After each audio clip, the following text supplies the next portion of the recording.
Hi guys, I'm Sam. And I'm Nate. And welcome to our garage where we've got even less car now, Nathan. Yep, and about to have even less. That gives you kind of an idea of how much rust is in this car and how much rust repair we're going to have to do. But before all that, we're going to show you how we got to this point. Well, I've been editing the intro video where we dragged the 67 home. Nathan has left his mark. Just follow the trail of debris. Hello. And you'll find Nathan and his car. Nathan, you have made a mess of your car. Yeah, well, it gets worse before it gets better. Fair enough. Getting everything loose? Yes. So obviously Nathan's been busy, not wasting any time. So you already got that fender off and that fender off. This is the last fender? Yep. Last fender that the car came with. Only the 3 that it came with. We're going to continue the teardown, folks. All right, Nathan, what you working on? Steering wheel. Oh, wow, I guess it's first try. Uh-huh. Do you know what size it is? 1 and 1/8. 27. I remember this step of my other car. So I'm going to leave Nathan to this. Taking things apart is easy. Yes.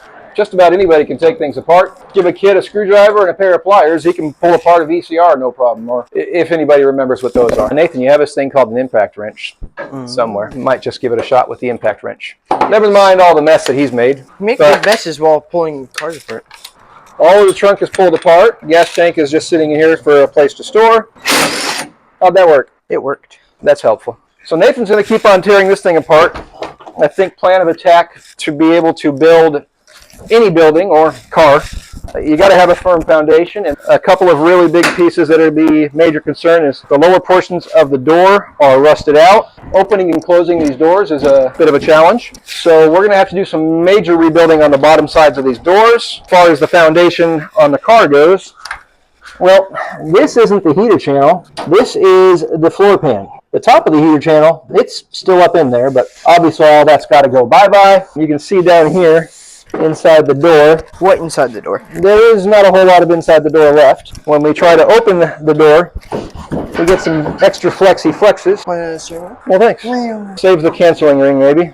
Wow, it's so much simpler in here. Yeah, earlier cars are very simple. And I like this. Hopefully that turn signal switch is good. It goes like that, and it cancels. All right, both canceling mechanisms are in place. Everything's there, buttons there. So yeah, so we'll clean that up and reuse that. Yeah, and paint it. Paint it, make it pretty. Got to pull out your speedometer trim. Dash switches, I'll give you the knob for that. These are 1967 only knobs. Well, how do you pull this out? Well, see how that's got a little hole right there? Oh, yeah, I do. You put something in that little hole to prevent that from turning, and then you turn the knob. So I'm going to leave Nathan to work on the Beetle, disassembly on that, while I get to work on getting this thing fuel injected and getting all of this stuff wired, because this is the engine from the Baja Bug. Once I get the fuel injection done and dialed in, that's going to go back in the Baja Bug. The engine from the Baja Bug is going to be set to the side. We'll probably end up putting that in the 1967. Is it original to 1967? No. Is it going to be 100% bone stock restoration? No. It's just going to be in stock form-ish. Did it not have a 1600 originally? No, that would have had a 1500 single port, I believe, originally. Well, we're just giving it a power upgrade then. More power! More power, baby! I'm going to get to work on this. Nathan's going to work on that. And if he encounters anything particularly fancy, or we do anything major, I'll bring you guys in for that. Nathan, you've got a lot of work done already. Yeah, the car's now less complete and lighter and almost all the way pulled apart. Other than, of course, this still being connected to that by gravity. So then it's not connected, it's just sitting there. Yeah. So you've got all of the trunk stripped down. Yep. All the beam bolts out. Nathan left the door latches in place, that way we can use the doors to kind of hold the body together, kind of, because obviously the heater channels aren't. So we're going to try and lift this thing off and put it on our stand. We probably need to get some 2x4s and put across this, Nathan. Oh, that's a good idea. Otherwise, there's nothing going to be lined up with any of that. Got my safety sandals, Dad, don't worry. All right, we just did a test run to see what's going to hold us up, and this heater channel is holding on for its last bit of life. I think we got it free. Nathan is currently pulling out the shifter.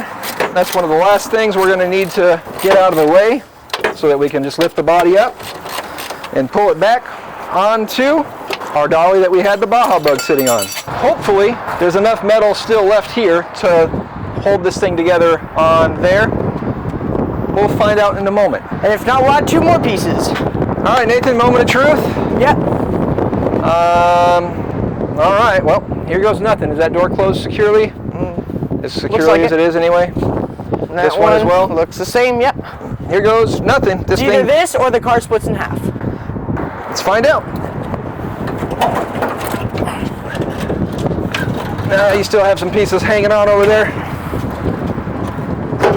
Not anymore. There you go. This is light compared to the Baja. No, we're here. It's got to go forward. All right. There. Actually, you know what?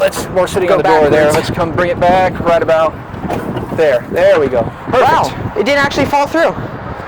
Woo. Wow. It's like Baja size now. Baja convertible?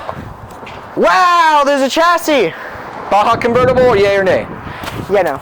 Nay. We've already done a Baja That's Bug. why the guys sold it to us, because we weren't going to do it. That's what's left of the heater channel and what's left of the floor pan. Not much. Ready, set? Yeah, let's just get that out of the way. New frame head, new Napoleon's hat are in order. Tunnel actually looks like it's mostly there. A few tiny little pinholes. That should be all right. Most of the floor pan sacrificed itself for the tunnel, so hopefully most of the tunnel's in good shape. I can see our front beam is rusted through. Nathan, I guess it's a good thing we didn't sell your stock beam from your 1972. Yeah, and it's a good thing I bought a 67. So we've got a beam for that. Everything else up here we'll go ahead and clean. Shocks will go in the trash. Most all of our steering used components are going to go in the trash. It's weird seeing a stock-sized ball joint bug suspension It's been a while since you've with seen that. like 2 tie rods. Nathan, you've only got 1 steering box on this car. Oh darn it! What's up with that? We should do 2. We should do 2? Yeah, no. It's a convertible. It's not like we were gonna race it. Fair enough. You know what, Nathan's really crazy? What?